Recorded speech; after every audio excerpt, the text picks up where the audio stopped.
संदीप माहेश्वरी जी के एक वीडियो ने पूरे YouTube पे एक सबसे बड़ी कंट्रोवर्सी खड़ी कर दी है और उस कंट्रोवर्सी के सेंटर में है विवेक बिंद्रा जी। और इस कंट्रोवर्सी का कारण है एक स्कैम। संदीप जी की एक वीडियो में एक स्टूडेंट खड़ा होकर आरोप लगाता है कि मैंने एक बहुत बड़े यूट्यूबर से एक ऐसा कोर्स लिया है जिसको खरीदने के बाद मुझे उसमें कोई वैल्यू नहीं मिल रही, और जब मैंने कहा मुझे इसके पैसे रिफंड कर दो तो उन्होंने कहा इसको आगे जाके कई लोगों को बेचो। और उसने वीडियो में आगे ये भी बताया कि उस जैसे कई लाखों लोग इस काम में फंसे हुए हैं। उस वीडियो में ना विवेक बिंद्रा जी का नाम था ना उनकी कंपनी का नाम था, लेकिन बाद में विवेक बिंद्रा जी की टीम ने संदीप माहेश्वरी जी की टीम को एक लीगल नोटिस भेजा, तब जाके खुलासा हुआ कि ये उनके बारे में बात हो रही थी। विवेक बिंद्रा जी जो एक बहुत बड़े यूट्यूबर हैं जिनके 21 मिलियन सब्सक्राइबर हैं, लगभग 2 करोड़ से ज्यादा सब्सक्राइबर हैं, बिजनेस की दुनिया के एक समय पे बहुत बड़ा नाम हुआ करते थे, लोग उनके दीवाने थे। पर जब से वीडियो बाहर आया और लीगल नोटिस भेजा गया है, संदीप माहेश्वरी जी के कमेंट बॉक्स में या जगह जगह वीडियो पे लोग बाग इस चैनल को अनसब्सक्राइब करने के लिए और बड़ा बिजनेस इनकी कंपनी को बाइकआउट करने के लिए हैशटैग को ट्रेंड करा रहे हैं। लेकिन वो स्कैम आखिर में है क्या?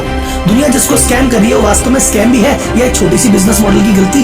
क्या सभी बिजनेस कोच ऐसे ही होते हैं? क्या बिजनेस कोर्स बेचना गलत है? और जिन लाखों लोगों के साथ ये हुआ, आखिर हुआ कैसे? वो इस दलदल में क्यों फंस गए? और आगे भविष्य में ऐसा क्या करें कि हमारे साथ या किसी के भी साथ ऐसा धोखा ना हो? मैं खुद एक बिजनेस कोच हूँ, यूट्यूब पे 5 मिलियन से ज्यादा फॉलोअर है, इस इंडस्ट्री को अंदर से जानता हूँ, तो मैं आपको अंदर की बात बताता हूँ कि इस इंडस्ट्री में क्या प्रॉब्लम है, क्या सॉल्यूशन है, और कोर्स खरीदते टाइम किन बातों का ध्यान रखना चाहिए, और वास्तव में ये जो चल रहा है इसके पीछे माजरा क्या है। और last but not the least, एक बिजनेस कंसल्टेंट होने के नाते आपको इस पूरी कंट्रोवर्सी के लास्ट में ये जरूर बताऊंगा कि हम इससे क्या बिजनेस लेसन सीख सकते हैं। तो जनता जनार्दन की जय बोल के करते हैं वीडियो की शुरुआत।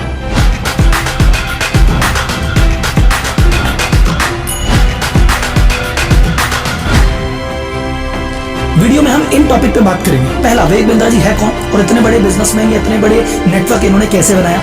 सेकंड, हम बात करेंगे कि आईबीसी मॉडल जिसको लेके तहल्ला है ये है क्या। तीसरा, ये एक जानबूझ के किया गया एक स्कैम है या एक बिजनेस मॉडल की गलती, इस पर चर्चा करेंगे। इस पूरी कंट्रोवर्सी में विवेक बिंद्रा क्या बाउंस बैक कर पाएंगे, और सभी आईबीसी या जितने भी लोग कोर्स खरीदते हैं या खरीद चुके हैं उनको क्या करना चाहिए, और इस पूरी कंट्रोवर्सी में संदीप माहेश्वरी जी का स्टैंड कितना सही है। और लास्ट में 3 लेसन सीखेंगे जो इस पूरी कंट्रोवर्सी से हमको सीखने को मिलते हैं। विवेक बिंद्रा जी ने 2013 में यूट्यूब चैनल की शुरुआत की और शुरुआत में बिजनेस फाइनेंस रिलेटेड वीडियो बनाए, मार्केटिंग, फाइनेंस, सेल, ऐसी बहुत सारी चीजें ये बताया करते थे, कंपनी पे केस स्टडियां करते थे। इनके चैनल की 3 विशेषताएं थी। एक तो कंटेंट की क्वालिटी बहुत अच्छी थी, सेकंड ये फ्री में मिला करता था, और तीसरा एकदम आसान हिंदी भाषा में ये बातों को समझाते थे। इन तीनों चीजों की वजह से जनता का बहुत सारा इनको प्यार मिला और ये बहुत कम समय में इतने बड़े यूट्यूब के चैनल बन गए। अगर इनको कंपेयर किया जाए संदीप माहेश्वरी जी से, भी उनकी भी सेम स्ट्रेटेजी थी, उनका भी कंटेंट बहुत अच्छा था, आसान हिंदी भाषा में था और फ्री था। तो जो जलवा आज आप संदीप माहेश्वरी जी का देख रहे हैं, एक जमाने में विवेक बिंद्रा जी का भी सेम जलवा था। इनफैक्ट ये दोनों अपने अपने फील्ड के लेजेंड थे, और ये विवेक बिंद्रा जी संदीप जी के चैनल पे भी आए हुए हैं, तो अच्छी खासी दोस्ती थी। तो फिर आखिर हुआ क्या, अब देखते हैं। जब इनकी फैन फॉलोइंग बढ़ी तो फ्री में कंटेंट देते देते इन्होंने कहा चलो कोर्स बनाते हैं पेड वाला। पेड कोर्सेज बनाए, खुद ने बेचना चालू किया, इवेंट भी किए, वहां पे भी इन्होंने बिजनेसमैन को बहुत सारे बिजनेस की नॉलेज दी, लोगों ने सीखा, अप्रिशिएट किया, and everything was going great. पर उन्होंने सोचा मैं अकेला कितना बेच लूंगा, मुझे एक मेरा पूरा इंडिया लेवल पे नेटवर्क बनाना चाहिए, और जैसा हर आदमी चाहता है कि ग्रोथ करे, हर शहर में मेरा एक ऑफिस हो, उस ऑफिस में उसके नीचे टीम हो जो मेरा कोर्स बिजनेसमैन तक पहुंचा रही है। अब इसको करने के 2 तरीके हैं, एक तो खुद के पैसों से खुद का नेटवर्क से कर लो, या एक फ्रेंचाइजी नेटवर्क में इसको बदल दो। उन्होंने सोचा फ्रेंचाइजी नेटवर्क में बदलते हैं। यहां तक कोई गलती नहीं है, everything plan is going great. इनका बिजनेस मॉडल सिंपल सा था, हर शहर में एक सीपी बना दो, चैनल पार्टनर, जो उस शहर को संभालेगा। उस चैनल पार्टनर के नीचे एक सेल्स टीम दी जाए जिसका उसका नाम था IBC, independent business consultant. IBC क्या थे? इन्होंने कहा कि भैया मेरे पास एक बहुत सारे कोर्सेज हैं जो बिजनेस की प्रॉब्लम को सॉल्व करते हैं। कुछ बंदे आए, पैसे दें, और मेरे पास एज अ आईबीसी रजिस्टर्ड है, मैं उनको ट्रेनिंग दूंगा और इंडिपेंडेंट बिजनेस कंसल्टेंट बनाऊंगा, और फिर वो क्या करेंगे, जा के बिजनेसमैन से मिलेंगे और अपने बिजनेस कोर्स उनको प्रोवाइड कराएंगे, उनकी प्रॉब्लम सॉल्व करेंगे। एंड इस कॉन्सेप्ट में भी अभी तक कोई दिक्कत नहीं है। तो भाई साहब, बिजनेस का कोर्स था और बिजनेसमैन को बेचना था। अगर यही चीज बनती और यही चीज फॉलो होती तो आज इस वीडियो में अपन उनकी केस स्टडी डिस्कस कर रहे होते कि कैसे उन्होंने अभूतपूर्व बिजनेस खड़ा कर दिया। लेकिन एक चूक हो गई जिसकी वजह से इतनी बड़ी कंट्रोवर्सी खड़ी हुई। वो चूक क्या थी? वो चूक थी wrong selection of IBC. Independent business consultant का मतलब क्या था? वो व्यक्ति ऐसा जो बिजनेस को समझता हो, फिर उसकी ट्रेनिंग ले और जाके बिजनेसमैन को कोर्स बेचे। तो ऐसे आईबीसी के सफल होने के लिए जरूरी था कि वो बंदा थोड़ा मैच्योर हो, उस बंदे को बिजनेस का थोड़ा सा एक्सपीरियंस हो, या उसके सर्किल में कुछ ऐसे लोग हों बिजनेसमैन जिनको वो जाके अपना प्रोडक्ट सप्लाई कर सके। तो अगर ऐसा आईबीसी मिलेगा तो प्रोडक्ट सेल करेगा और मजा आ जाएगा। लेकिन इनके यूट्यूब चैनल को तो लाखों लोग देखते थे, तो किसी गांव में किसान के बेटे ने भी देखा, किसी स्कूल के स्टूडेंट ने भी देखा, कॉलेज के स्टूडेंट ने भी देखा, उसको लगा अरे काम मैं करता हूँ, मैं सीख के मैं भी आईबीसी बन जाता हूँ और मैं बिजनेस कंसल्टिंग दूंगा और भाई साहब मैं पैसे कमाऊंगा। अब इस उम्मीद में ना तो उसका एक्सपीरियंस था, ना वो क्वालिफाइड था, ना उसकी वैसी एजुकेशन थी, लेकिन वो तो जाके सीधा आईबीसी बन गया। अब उस समय आईबीसी बनाते टाइम सोचना चाहिए था कि यार इसको आईबीसी बना भी लेंगे, ये बेचारा बेच नहीं पाएगा, ये क्या बिजनेस समझेगा, ये क्या बिजनेस बेचेगा, इसको मना कर देना चाहिए, क्राइटेरिया होना चाहिए। पर वह क्राइटेरिया नहीं था। जिसने भी, चाहे स्कूल का स्टूडेंट हो, चाहे कॉलेज का, चाहे हाउसवाइफ हो, जो भी बनना चाहता था आईबीसी सबको बना दिया। तो इसीलिए तो जो बंदे राइट कैंडिडेट थे उन्होंने कमाया, उन्होंने तारीफें भी की, जो राइट नहीं थे वो पछता रहे हैं कि सर हमें चीज नहीं मिली। यहाँ पे एक सफाई आती है कि सर जी देखो हमने चला के घर पे जाके किसी को कोर्स थोड़ी बेचा, लोग खुद आए थे पैसे लेके, हमने बना लिया। देखो सर बहुत सारे लोग आते हैं जॉब पे के इंटरव्यू देने के लिए, आप हर जिसको जॉब पे नहीं रखते ना, आप पहले फिल्टर करते हो ये काम का है कि नहीं है। वो फिल्टरिंग आईबीसी में मिसिंग थी, इसलिए बहुत सारे लोग हो गए और कोई कुछ नहीं बेच पाया। अब ये एक मिस्टेक थी, लेकिन ये मिस्टेक से नुकसान बहुत थोड़ा सा हुआ था, बड़ा नुकसान हुआ एक दूसरी महा मिस्टेक से। ये जब आईबीसी जिन्होंने, जो स्कूल के बच्चे थे, कॉलेज के बच्चे थे, इन्होंने पैसे लगा के कोर्स ले लिया, जब इनको ना तो बिजनेस समझ में आया ना या बिजनेस बेच पाए, तो इनको लगा हमारे साथ तो भैया नुकसान हो गया, हमारे तो पैसे चले गए, अब हम क्या करें। तो जो पैसे वाला आदमी था वो तो सह गया, कोई बात नहीं गलती होगी, पर जो गरीब आदमी था, कोई व्यक्ति बाइक बेच के पैसे लाया था, कोई बंदा ज्वेलरी बेच के पैसे लाया था, कोई बंदे ने अपनी कई सालों की सेविंग तोड़ी थी, कोई बंदा ब्याज पे पैसे लेके आया था। अब उसको लगा सर मेरा क्या होगा, मुझे तो ब्याज कैसे चुकाऊंगा मैं, तो उसने कहा सर रिफंड कर दो। तो रिफंड की जगह जवाब ये मिला कि भाई सुनो रिफंड नहीं मिलेगा, हाँ तुम अपने पैसे की रिकवरी कर सकते हो। तुम क्या करो, तुम इस कोर्स को आगे 4-5 लोगों को और बेच दो, इतना कमीशन आएगा, तुम्हारे पैसे वसूल हो जाएंगे। तो कुल मिला के यहाँ पे अगर आप गौर से देखेंगे तो चीज भटक गई। महा मिस्टेक कहाँ थी, यहाँ से पॉइंट बदल गया। आपको जो प्रोडक्ट बेचना था बिजनेसमैन को, वो बिजनेसमैन को बेचने की जगह एक सेल्समैन दूसरे सेल्समैन को बेचने लग गया। तो 1000 आदमी अगर शुरुआत में परेशान थे तो उन्होंने अपने पैसे निकालने के चक्कर में 5000 आदमियों को बेच दिया कि मैं तो फ्री हूं।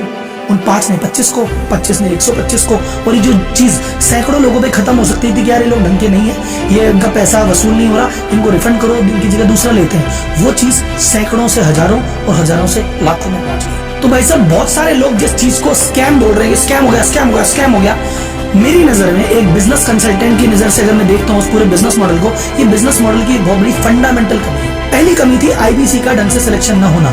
अगर आईबीसी का स्ट्रिक्ट क्राइटेरिया होता कि हम तो भैया इस डिग्री वाले व्यक्ति को लेंगे, इतने एक्सपीरियंस वाले व्यक्ति को लेंगे, इस नॉलेज वाले व्यक्ति को लेंगे और इस क्राइटेरिया आने पे ही बंदा सिलेक्ट होगा, तो जाके बात बनती और ये मॉडल सक्सेसफुल होता। हर जिसको आईबीसी को लेके बाजार खराब हो गया। सेकेंड जो गलती थी कि जिस बंदे की परफॉर्मेंस नहीं आ रही उसको 1 महीना, 3 महीना, 6 महीने का पीरियड देके उसके पैसे वापस रिफंड कर देने चाहिए थे या उसको सिस्टम से हटा देना चाहिए था। लेकिन क्या किया, ना उसके पैसे रिफंड किए, ना सिस्टम से हटाया, बल्कि उसको कहा तेरे जैसे 5 और ला, 5 25 में बदले, 25 125 में, और ये इतना बड़ा रायता फैल गया। इस पूरे केस को स्कैम या फ्रॉड बोलने की जल्दीबाजी मत करो।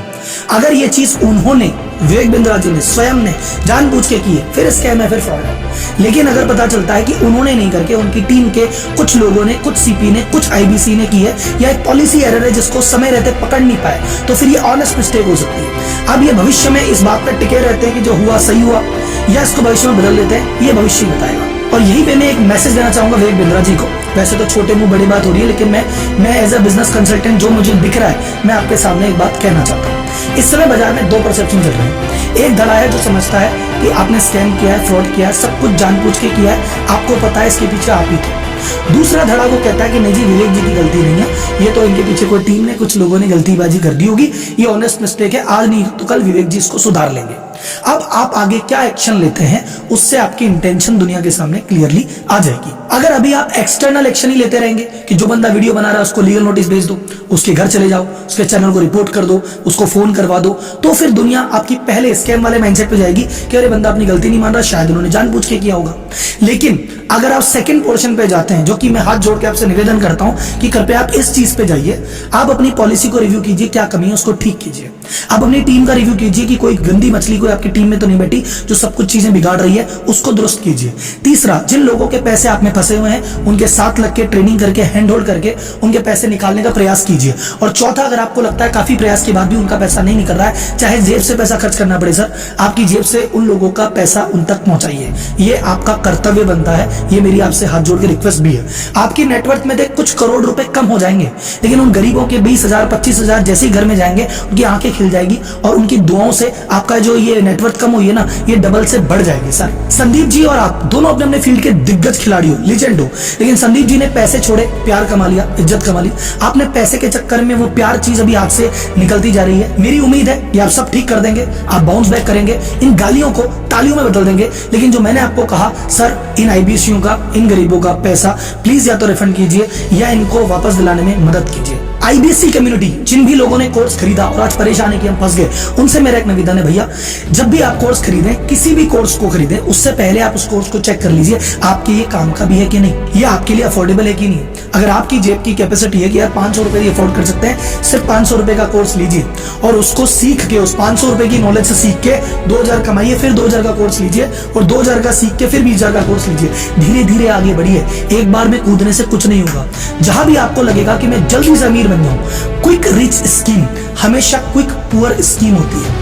जल्दी से अमीर बनाने का हर वादा आपको जल्दी से गरीब बनाएगा, जल्दी से कर्जदार बनाएगा। कोई भी चीज खरीदने से पहले, चाहे प्रोडक्ट खरीदो चाहे सर्विस, बंदे से पूछ लेना भैया अगर नहीं समझ में आई, कुछ समय में रिफंड करना चाहूं तो रिफंड हो सकता है क्या। जिस बंदे को अपने प्रोडक्ट पे, सर्विस पे भरोसा है, वो रिफंड का ऑप्शन आपको जरूर देगा। और जाते जाते एक मैसेज संदीप माहेश्वरी जी के लिए, सर आप जैसे हो वैसे ही रहना। सर आप ना तो बिजनेस कोच हो, ना बिंद्रा जी आपके कंपटीशन थे, ना उस मैटर में घुसने के आपको कोई पर्सनल फायदा होने वाला था, लेकिन आम जनता के लिए, आपके स्टूडेंट के लिए, आपके सब्सक्राइबर के लिए आप ऐसे व्यक्ति से लड़ गए जिसके पास पैसा भी बहुत है, जिसका नाम भी बहुत है, जिसके लीगल नोटिस भेजने का भी डर है, लेकिन आपने डरे नहीं, हिम्मत दिखाई और आपकी इस हिम्मत से बाकी सभी सब्सक्राइबर को हिम्मत मिलती है। इस वीडियो बनाने में मुझे भी रिस्क है, लीगल नोटिस आने का रिस्क है, भाई साहब मेरे घर पे 4 लोग आ जाएंगे इस बात का भी रिस्क है, मेरे पास फोन आएगा इसका भी रिस्क है, चैनल रिपोर्ट हो जाएगा इस बात का भी रिस्क है, बहुत सारा रिस्क है। लेकिन सर आपसे बड़ा इश्क है, इस इश्क के चक्कर में वीडियो बना दिया है, बाकी रब रखा। बस पूरी कंट्रोवर्सी से कुछ लेसन सीखने को जो मिलते हैं, आप अपने टैलेंट से दुनिया को वैल्यू देते रहो, दुनिया का भला करते रहो, दुनिया आपको सर आंखों पे बिठाएगी। जैसे संदीप माहेश्वरी जी को बिठा रखा है, विवेक बिंद्रा जी को भी एक टाइम पे बिठाया था, लेकिन अगर आपने जरा सी गलती से भी गलती करी या लापरवाही करी या उस विश्वास का फायदा उठाया, फिर जनता आपको नहीं छोड़ेगी। कर्मों का ऐसा इसी जीवन में देगा। एक दूसरी इंपॉर्टेंट चीज, बिजनेस स्ट्रेटजी बहुत क्रूशियल होती है। बिजनेस स्ट्रेटजी अगर सही बन गई तो सक्सेस है, और जरा सी गलती हो गई तो सक्सेस स्कैम में बदल जाती है। एक बिजनेस कंसल्टेंट होने के नाते बात करें। तीसरा, अपनी टीम, अपनी संगति बड़े ढंग से जोड़ो। कई बार हो सकता है आप अलग डायरेक्शन में, आपकी टीम, आपकी संगत आपको गलत डायरेक्शन में ले जाती है, चाहे वो गलत डिसीजन लेगी, आपकी टीम गलत डिसीजन लेगी, लेकिन जो अल्टीमेटली सूली पे चढ़ना है वो आप ही को चढ़ना है। तो जिम्मेदार आप ही हो, तो आप ये नहीं कह सकते मुझे ध्यान नहीं था, पीछे से किसी ने कर दिया। हर जिम्मेदारी आपको लेनी है, तो ये टीम बड़ा सोच समझ के चुनो। मेरे YouTube पे 5 मिलियन सब्सक्राइबर हैं, 500 से ज्यादा वीडियो बना चुका हूं। मैंने शार्क टैंक की सच्चाई भी बताई, मामा अर्थ की भी और अडानी जी की भी, लेकिन ये वीडियो ऐसी है जिसको लेके मुझे सुबह से लेके अब तक कई लोगों ने कहा है कि आपको वीडियो बनानी चाहिए, और बहुत सारे लोगों ने कहा कि वीडियो नहीं बनानी चाहिए। तो शायद ये मेरे करियर की सबसे रिस्की वीडियो मैं बना रहा हूं। अब इसके बाद क्या होगा क्या नहीं होगा, इसको लेके मैं और मेरी पूरी टीम तैयार है। आपका साथ बस बना रहे, ये छोटी सी इच्छा है। आपने अगर इस वीडियो से कुछ सीखा है, आप